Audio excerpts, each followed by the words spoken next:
बिस्मिल्लाहिर्रहमानिर्रहीम। अस्सलाम वालेकुम जी student, I hope you are all doing good. जैसे कि आज का लेक्चर स्टार्ट करने से पहले हम अपने प्रीवियस लेक्चर को थोड़ा रिव्यू करते हैं कि हमने उसे क्या डिस्कस किया था। तो हमने पढ़ा था use of do, does and did, कि किसी भी सेंटेंस के अंदर डू डज कहाँ पे यूज होता है। तो do and does use to make sentence negative and interrogative. किसी भी सेंटेंस को नेगेटिव और इंट्रोगेटिव बनाने के लिए हम डू एंड डज का यूज करते हैं। तो आज हम डिस्कस करेंगे use of will and shall, कि किसी भी सेंटेंस में विल एंड शेल कहाँ पे यूज होता है और कौन से फिक्रों में इस्तेमाल किया जाता है। तो चलते अपनी क्लास की तरफ। विल एंड शेल, ठीक है।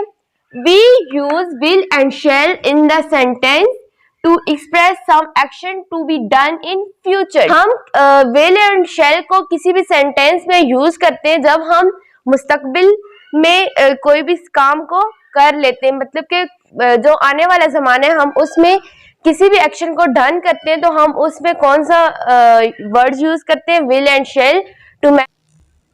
उर्दू जबान में जब हम जमाने मुस्तकबिल के लिए फिकरात में गा गी गे का इस्तेमाल किया जाता है, तो तब हम इंग्लिश में विल और शेल का इस्तेमाल करते हैं। जैसे कि हम एक एग्जांपल लेते हैं, हम मरी जाएंगे।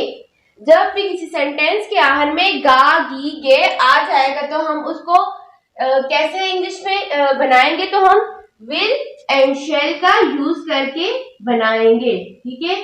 अब हम देखते हैं कि विल किसके साथ यूज होता है एंड शेल किसके साथ यूज होता है, कौन से प्रोनाउन एंड नाउन के साथ यूज होता है, किसके साथ यूज होता है, ठीक है। किसी भी सेंटेंस के अंदर जब हम जमाने मुस्तकबिल में कोई काम कर लेते हैं, उसके ऊपर हम सेंटेंस बनाते हैं, तो कौन से ऐसे प्रोनाउन हैं, वर्ड्स हैं जिसके साथ हम विल यूज करते हैं।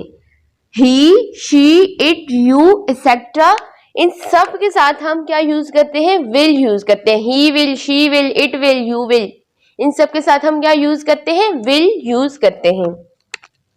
शेल किसके साथ यूज करते हैं, they shall, we shall, you shall, I shall. I के साथ हमेशा क्या लगता है, शेल लगता है।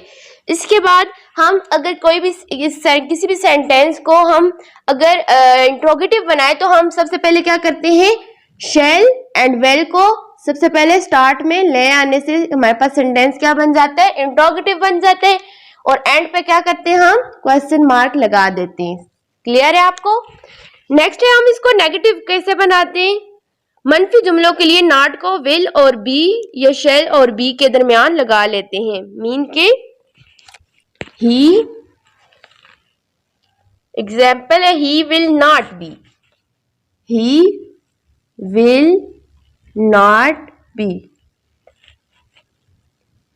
कुछ इस तरह से हम नेगेटिव बनाते हैं। जब हम इसकी एग्जाम्पल को देखेंगे तो हमें अच्छी तरह क्लियर हो जाएगा कि कैसे यूज होता है किसी भी सेंटेंस के अंदर will not be and shall not be negative बनाने के लिए, ठीक है। अब हम एग्जाम्पल को देखते हैं ताकि हमें अच्छी तरह क्लियर है, जिसको हम देख के इसको इंग्लिश में ट्रांसलेट करेंगे।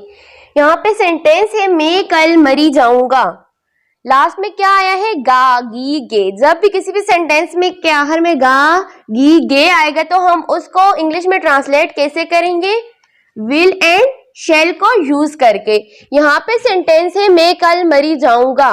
लास्ट में क्या है, गा, तो हम इसको विल एंड शेल यूज करके सेंटेंस बनाएंगे। तो मैं कल मरी जाऊंगा। आई शेल, आई के साथ क्या लगता है, मैं, आई। हमने पढ़ा था कि यूज किसके साथ होता है, आई के साथ हमेशा क्या यूज होता है, शेल यूज होता है। I shall go, I shall go to Murree, मैं कल मरी जाऊंगा, टुमारो, ठीक है। I shall go to Murree tomorrow, मैं कल मरी जाऊंगा। नेक्स्ट है, क्या मैं कल मरी जाऊंगा। यहाँ पे सेंटेंस कौन सा है गा गी गे वाला, लेकिन आखिर में क्या है, क्वेश्चन मार्क। क्या मैं कल मरी जाऊंगा। अब हम इसी सेंटेंस को इंट्रोगेटिव बनाएंगे। ये इंट्रोगेटिव सेंटेंस है, हम इसको इंग्लिश में ट्रांसलेट करेंगे। तो सबसे पहले हमने क्या रूल पढ़ा था कि जब भी हम किसी भी सेंटेंस को इंट्रोगेटिव बनाते हैं, तो जो हमारे पास हेल्पिंग वर्ब होता है विल एंड शेल को हम स्टार्ट में ले आएंगे किसी भी सेंटेंस के, जब हम उसको क्या बनाएंगे, इंट्रोगेटिव बनाएंगे। तो अब हम इसको इंट्रोगेटिव बनाते हैं, शैल सबसे पहले हेल्पिंग वर्ब फर्स्ट पे आ गया।